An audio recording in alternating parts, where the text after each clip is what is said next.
اعوذ باللہ من الشیطان الرجیم بسم اللہ الرحمن الرحیم وبہ نستعین وهو خیر ناصر ومعین والحمد للہ رب العالمین وصلی اللہ علی محمد وآلہ الطیبین الطاہرین۔ ناظرین کرام السلام علیکم ورحمۃ اللہ وبرکاتہ۔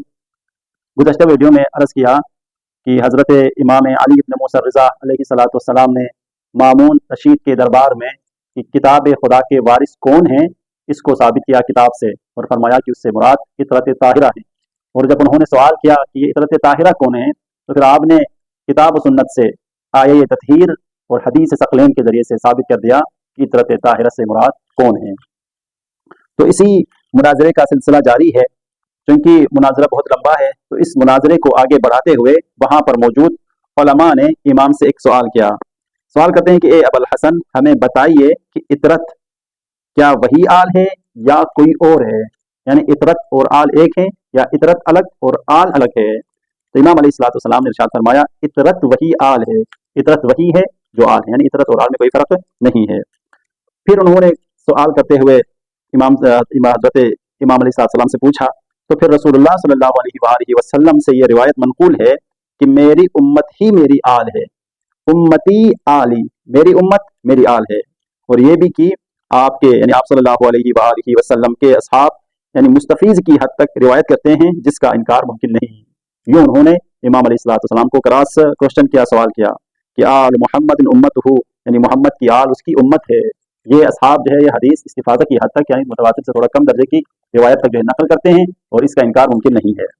تو امام علیہ السلام نے ان سے ایک سوال پوچھا اخبرونی هل تحرم الصدقۃ علی آل، مجھے بتاؤ کیا صدقہ آل پر حرام ہے یا نہیں؟ تو انہوں نے کہا جو ہے صدقہ جو ہے آل پر حرام ہے۔ پھر امام نے اگلا سوال کیا فتحرم علی الامہ، بس صدقہ اگر آل پر حرام ہے تو پھر امت پر بھی حرام ہوا؟ تو قالوا لا، انہوں نے کہا امت پر حرام نہیں ہے۔ امام نے فرمایا ھذا فرق ما بین الآل والامہ، یہی تو آل اور امت میں فرق ہے۔ امام نے فرمایا یہی تو آل اور امت میں فرق ہے۔ دربار میں موجود علماء سے امام نے اقرار لیا اور اقرار لینے کے بعد اب امام قرآن مجید سے استدلال فرماتے ہیں کہ امت سے مراد یعنی آپ کی آل سے مراد کون ہے۔ امام ان سے پوچھتے ہیں کہ تمہیں کیا ہو گیا ہے، تم کہاں جا رہے ہو؟ کیا تم نے قرآن کو پس پشت ڈال دیا یا تم حد سے بڑھنے والے لوگ ہو؟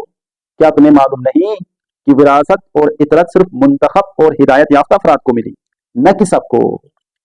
تو ان کے علماء نے پوچھا اے ابو الحسن وہ کیسے؟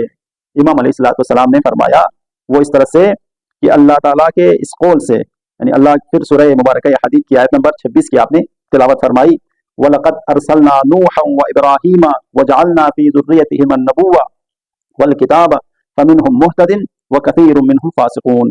وَلَقَدْ أَرْسَلْنَا نُوحًا وَإِبْرَاهِيمَ، اور بے شک ہم نے نوح اور ابراہیم کو بھیجا، وَجَعَلْنَا فِي ذُرِّيَّتِهِمَا النُّبُوَّةَ، اور ان دونوں کی اولاد میں ہم نے نبوت کو رکھ دیا اور کتاب رکھ دی۔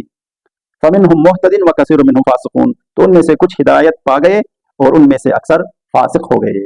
اس آیت کی تلاوت کرنے کے بعد امام علیہ السلام فرماتے ہیں کہ لہٰذا نبوت اور کتاب کی وراثت صرف ہدایت یافتہ افراد کے لیے ہے، نہ کہ فاسقین کے لیے۔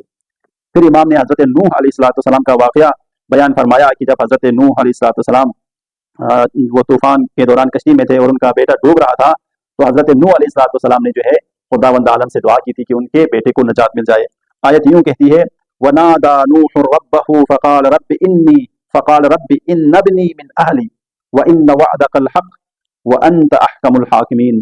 اور نوح نے اپنے رب کو پکار کر عرض کی اے میرے رب، میرا بیٹا میرے گھر والوں میں سے ہے اور یقیناً تیرا وعدہ سچا ہے اور تو سب سے بہتر فیصلہ کرنے والا ہے۔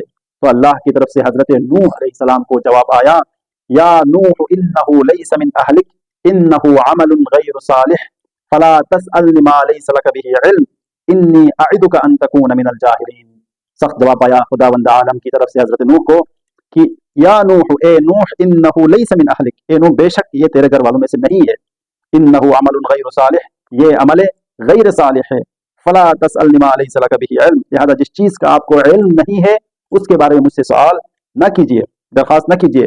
انی اعدک، میں تمہیں واعظ کرتا ہوں، نصیحت کرتا ہوں، ان تکون من الجاہلین، مبادا یہ نادانوں میں ہو جائیں۔